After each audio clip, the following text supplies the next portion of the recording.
बहुत बधाई देता हूँ, बहुत बहुत।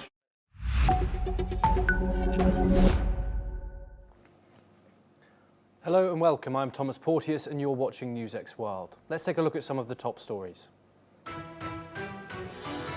Israeli forces kill Al Jazeera correspondent Anas al-Sharif and 4 of his colleagues in a targeted strike on their media tent near Al-Shifa Hospital in Gaza City. Israel claims al-Sharif was a Hamas cell leader, while rights groups say he was targeted for his frontline reporting. Israeli Prime Minister Benjamin Netanyahu says he has no choice but to take control of Gaza City to defeat Hamas and free hostages, promising the new offensive will be completed fairly quickly. Meanwhile, the UN Security Council hears fresh calls for a ceasefire and more aid to the Palestinian enclave. Australian Prime Minister Anthony Albanese says the country will recognise a Palestinian state at the United Nations General Assembly in September. New Zealand's Foreign Minister also says that the country is also considering recognition, with a decision expected before Leaders' Week at the UN. 2 people die and 2 are injured in a Ukrainian drone attack on Russia's Tula region, which also targets Moscow and oil refineries deep inside the country. This comes as Russia launches new strikes across Ukraine, killing 6 and wounding dozens as frontline fighting intensifies. US President Donald Trump pledges to evict homeless people from Washington, D.C. and jail criminals as officials prepare hundreds of National Guard troops for possible deployment. The move, opposed by the city's mayor, follows similar actions in Los Angeles. North Korea calls upcoming South Korea-US military exercises a direct military provocation and warns of counteraction. Defense Minister No Kwang-chol says the drills pose a real and dangerous threat despite recent signs of easing tensions. South Korea and Vietnam pledged stronger economic and strategic ties during a summit in Seoul as President Lee Jae-myung hosts Vietnamese leader Tu Lam. Talks focus on expanding trade and investment amid global market challenges.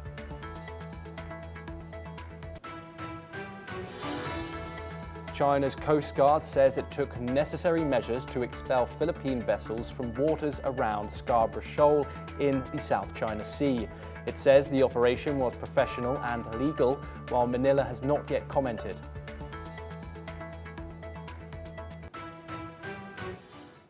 Now we start this hour in the Middle East, where the Israeli military says it has killed Anas al-Sharif, who it describes as a Hamas terrorist posing as a journalist for Al Jazeera.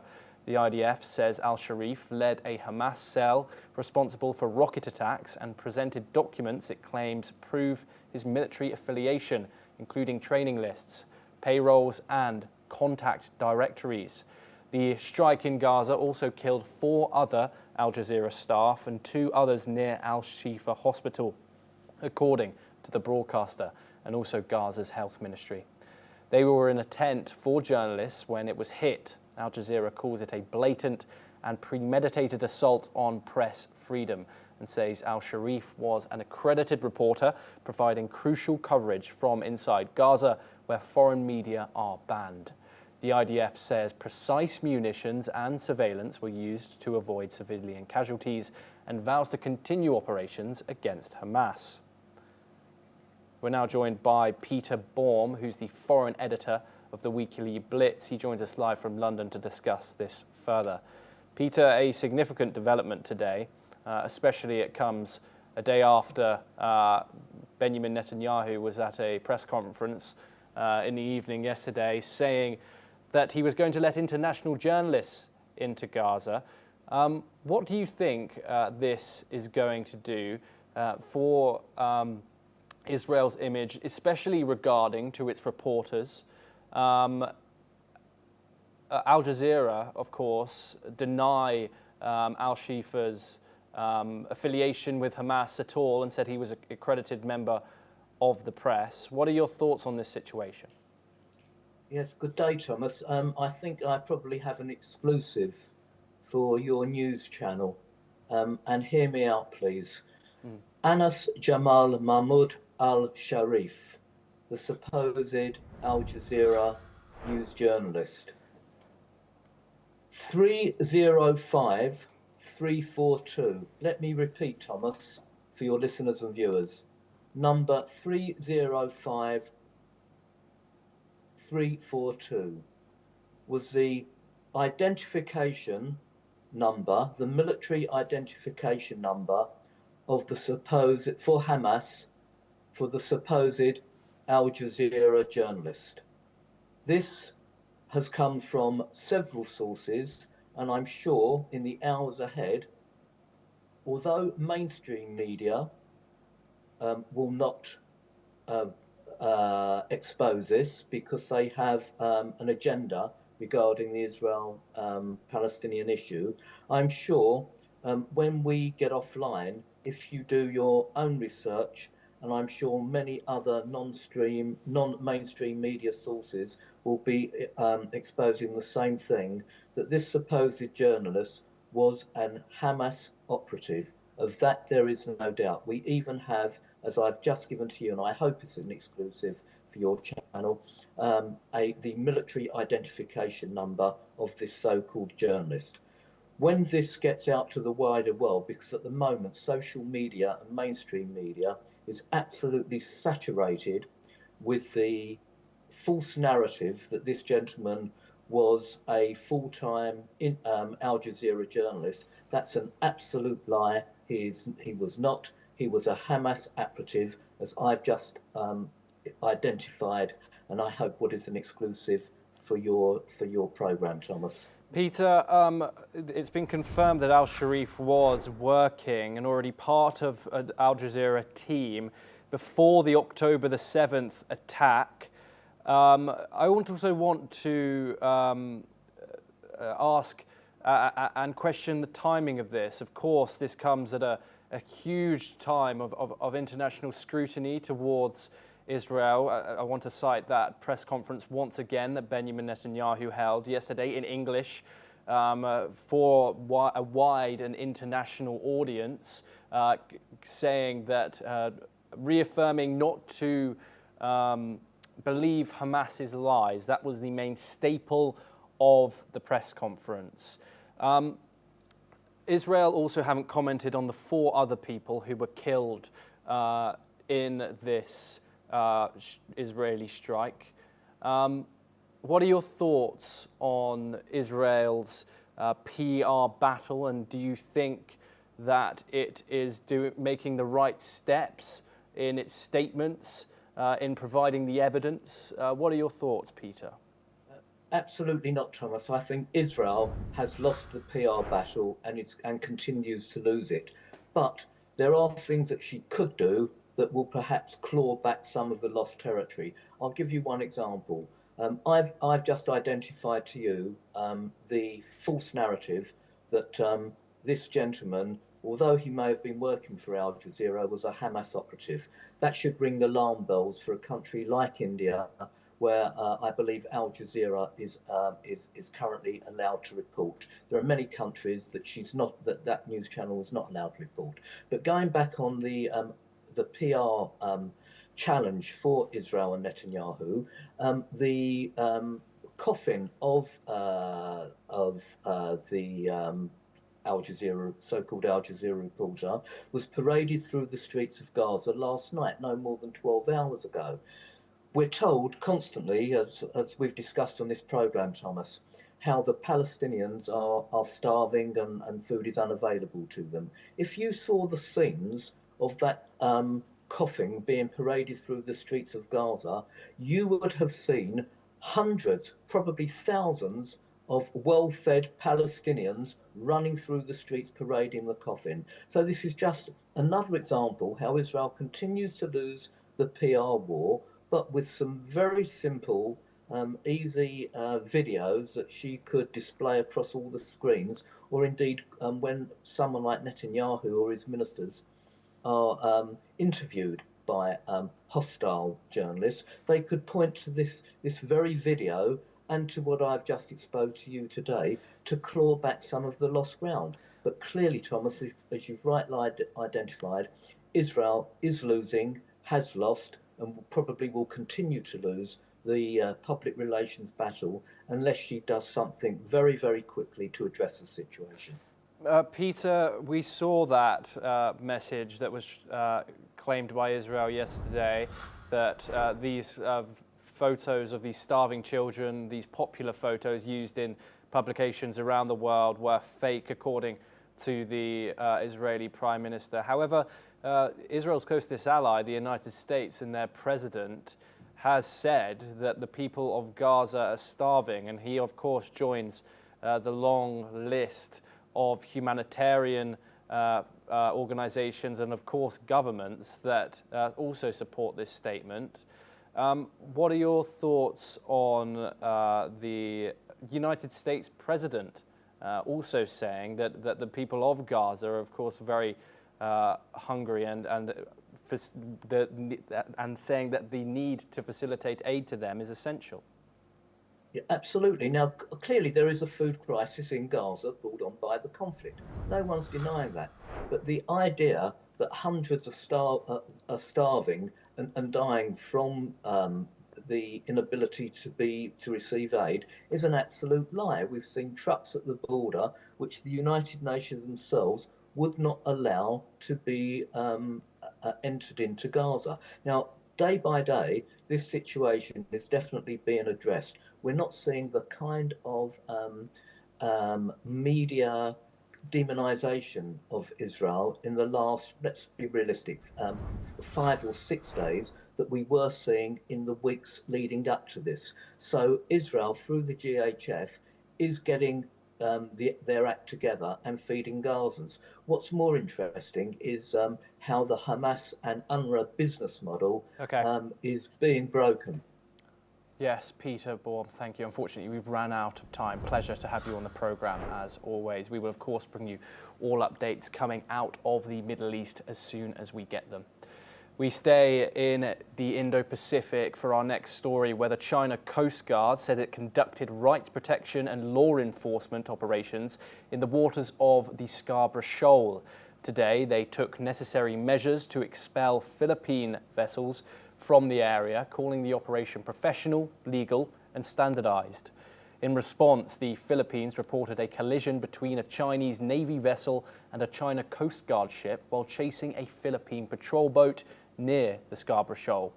The Philippine Coast Guard said the Chinese vessel made a risky move, damaging their ship and rendering it unseaworthy. This incident is the latest in ongoing tensions over the Scarborough Shoal, a disputed area seized by China in 2012. We're now joined by Andrew KP Leung. He's a China strategist joining us live from London. Andrew, thank you very much for joining us here on the programme. I was wondering if you could give us a bit more context, Andrew, just over the Scarborough Shoal, its implications and its importance. Well, context is the word, because you've got to look at the map to understand the dynamics. The Scarborough Shoal is in fact quite near, of course, near the Philippines. It is also south of Taiwan. It is in fact part of the island chains containing China. The first China chain, of course, centered in Okinawa with American military assets. The second island chain centered in Guam with American bases and American military deployment. That's part of this China containment in the South China Sea, of course, connects with countries like Japan, South Korea as well. But in terms of the Philippines, there is another dynamic, which is, of course, challenging China's claim of the so-called nine-line claim territory around the South China Sea. That's almost the entirety of the South China Sea. And China's claim depends on historical records of China's various degrees of settlement and trade, and also degree of control over that area dating back to the millennia. Of course, it's supported by historical record, but that claim was not upheld in the court case in the United States the court for the law of the sea. And in 2016, the Philippines brought the case to the court, and the court ruled against China's claims. But of course, China disputed that and continued to exert its claim as part of China's defense of its sovereignty. Now, of course, this, in the context of a relationship with the United States, of course, again, it touches on America's national security in terms of its influence in the Pacific. And the Americans is doubling down on this China containment policy because the previous so-called pivot to Asia was quite lackluster. And now it's doubling down by forming, introducing the initiative like the AUKUS, the Australian United States United Kingdom nuclear submarine deal, and also forming closer alliance or at least partnership between countries like South Korea and Japan and of course the Philippines. So you can see that all by looking at the map how important that area is. And of course, China continues to exert its defensive sovereignty by challenging the Philippines against step-up operations near the Scarborough Shoal. And inevitably, something like that, a collision is bound to happen. Yes, Andrew, thank you very much for that insight and context. We stay in the region for our next story, where South Korea and Vietnam have pledged to deepen economic and strategic cooperation, with their leaders setting a target to expand trade to $150 billion by 2030. Hosting Vietnamese President and Communist Party chief Tu Lam as his first state guest visit since taking office in June, South Korean President Lee Jae-myung praised the contribution of some 10,000 Korean companies operating in Vietnam. Lam welcomed greater South Korean investment and technological partnership. Here is what the South Korean President Lee Jae-myung had to say. Apologies, we had some technical issues there. The two sides are signing at least 10 memoranda of understanding covering nuclear and renewable energy, financial policy, science and technology and infrastructure, including high-speed rail. The visit is expected to boost South Korean participation in major Vietnamese projects, even as new US tariffs, 15% on South Korean goods and 20% on Vietnamese imports, add uncertainty to regional trade. We're once again joined by Andrew K.P. Leung. Andrew, what is this strategic importance here for the East and Southeast Asia of these new deals and cooperation between Seoul and Hanoi? Well, as far as Seoul is concerned, and of course South Korea has China as the largest trading partner. You can see that South Korea is expanding its telecommunication products and various other spare parts and components to China. And this very close economic relationship has been going on for a long, long time. But on the other hand, the South Korea, the major security threat is from North Korea.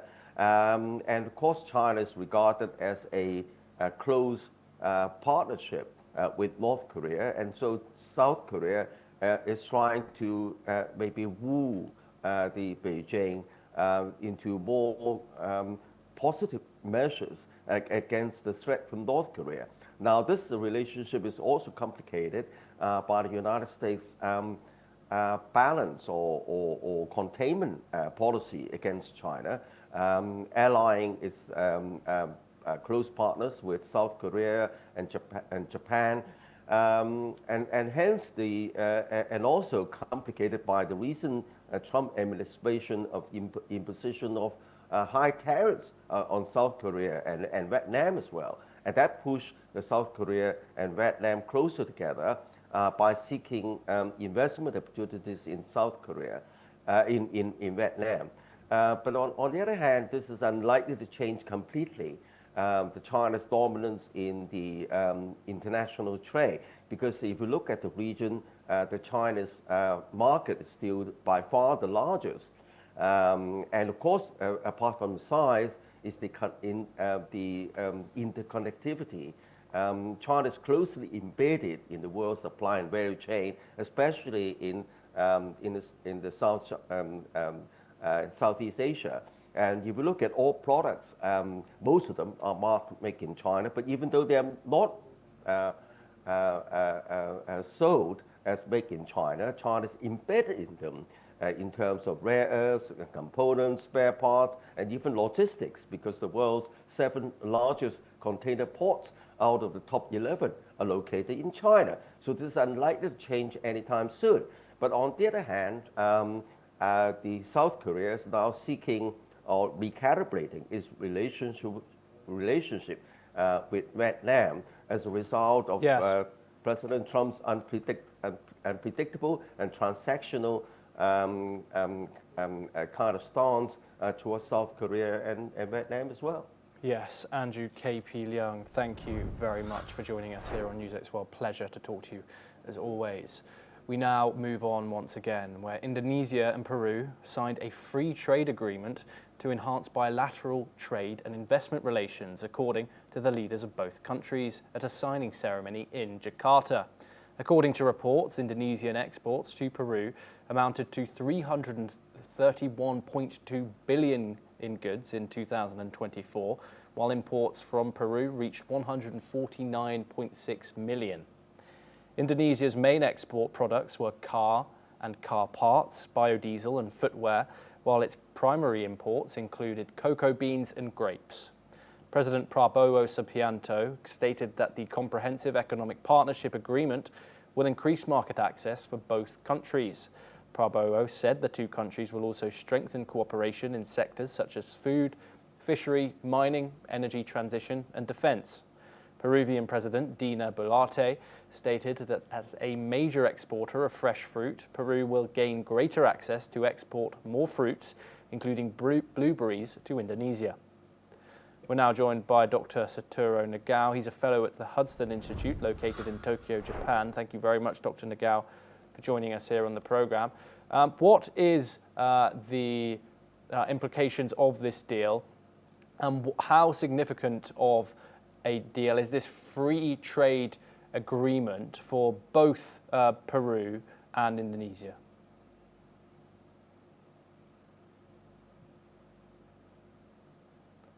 I believe you might be on mute, Dr. Nagao.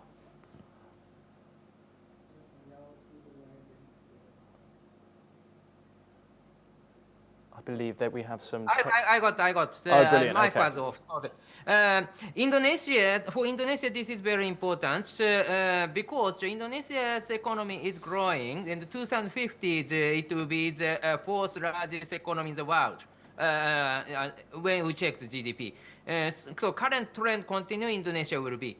But in case of Indonesia, if Indonesia trade with South American countries, Central American country, which is the source of many food, in this case, in the past, most of the port is located not in the Pacific side. But recently, China opens a new port in Peru, and this route is connected with many South American countries. So that's why this is a new route. And if Indonesia concludes a free trade agreement with Peru, by using this route, Indonesia can expand access to this market and the source of the food or other materials. And both from Peru, this is welcome because of this port, Peru want to be one kind of the hub of the economic development. So they want to be the Singapore in South America.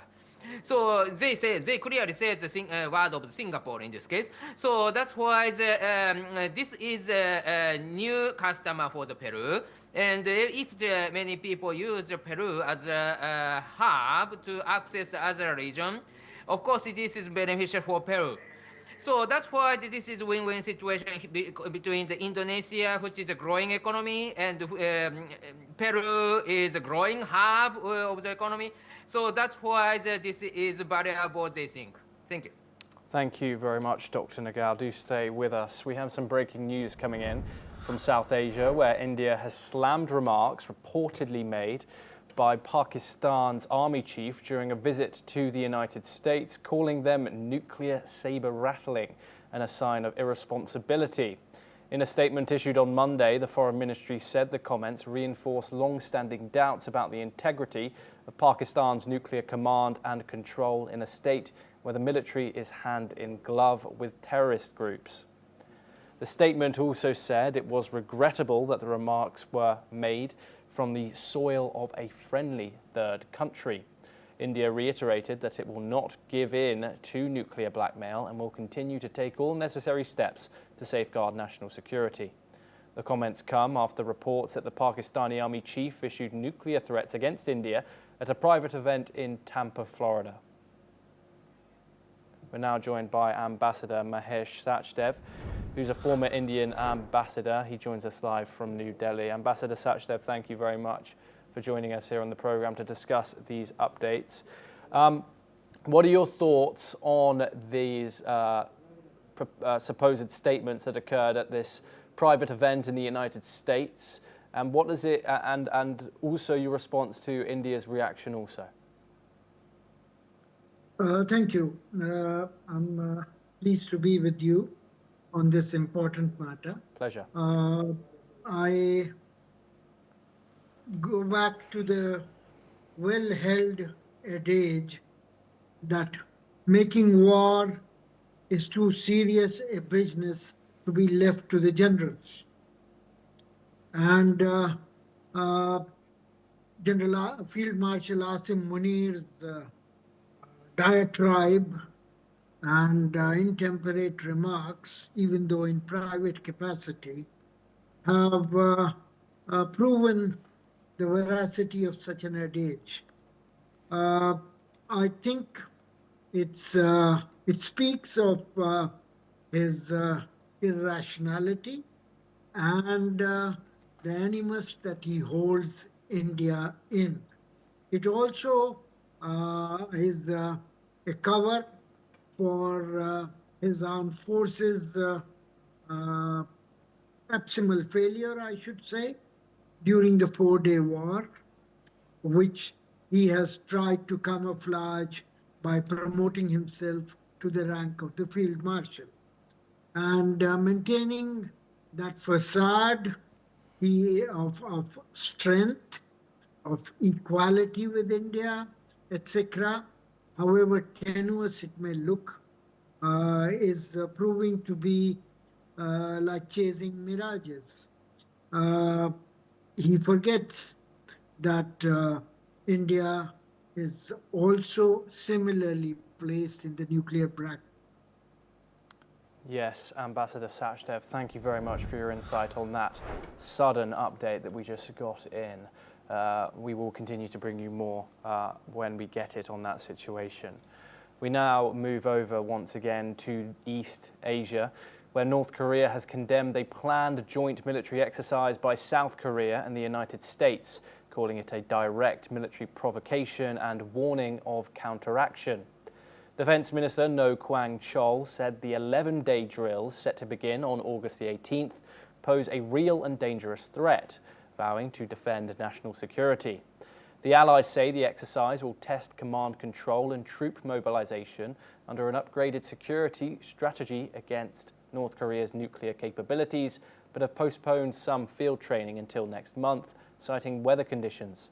Both sides had recently started removing border loudspeakers, and Pyongyang has been using a more restrained tone in its criticism, though it continues to reject calls for dialogue from Seoul and Washington. We're now joined by Joshua Barnes, who is an anchor and correspondent. He joins us live from the newsroom. Joshua, what context can you give us on this ever-complicated relationship between Seoul and Pyongyang? Well, yes, Thomas, I think you've hit the nail on the head there. Complicated is certainly a word that can be used to look at these relations between North and South Korea. Now, the countries are still officially at war. The Korea War was ended with an armistice, but not an end to the conflict. And we have seen these relations strained for a long period of time, and different presidents coming into South Korea have impacted those relations with the North. Now, you mentioned that loudspeaker activity from the South has been stopped. That was a move by new South Korean President Lee Jae-myung to try and bring ties together after coming into office after the ousting of Yoon Suk-yeol, who of course was impeached and removed from office. Lee Jae-myung has signalled that he wants to improve ties with North Korea, of course a country that have nuclear weapons. But the situation is still tense. South Korea, of course, aligned with Japan and the US, and military drills between those nations have continued, threatening the North. And the North, not necessarily threatening, but that's how the North is seeing it. They see it as a threat to their stability. Also, the North, as we know, aligned with Russia as well. So this has wider ramifications on geopolitics and geopolitical stability. But ultimately, this another move showing that those tensions, although rhetoric is there for them to ease, the situation still remains extremely tense and, as you said, complicated. Fascinating. Thank you very much, Joshua Barnes, for providing that context. We now move on once again, where a British F-35B stealth fighter jet makes an emergency landing in Japan after a technical malfunction. The incident happened around 11:30 a.m. local time at Kagoshima Airport in southwestern Japan. The runway closed temporarily, disrupting commercial flights for about 20 minutes. No injuries are reported. The jet belongs to a British aircraft carrier strike group taking part in a joint drill with Japan and the United States. The exercise began on August the 4th and runs until next Tuesday. This is the second emergency landing involving a British F-35B in recent months, following a similar incident in India just weeks ago. Investigations are now underway. Well, that's all that we have time for this hour. We will continue to bring you more news updates from around the world. Thank you for joining us.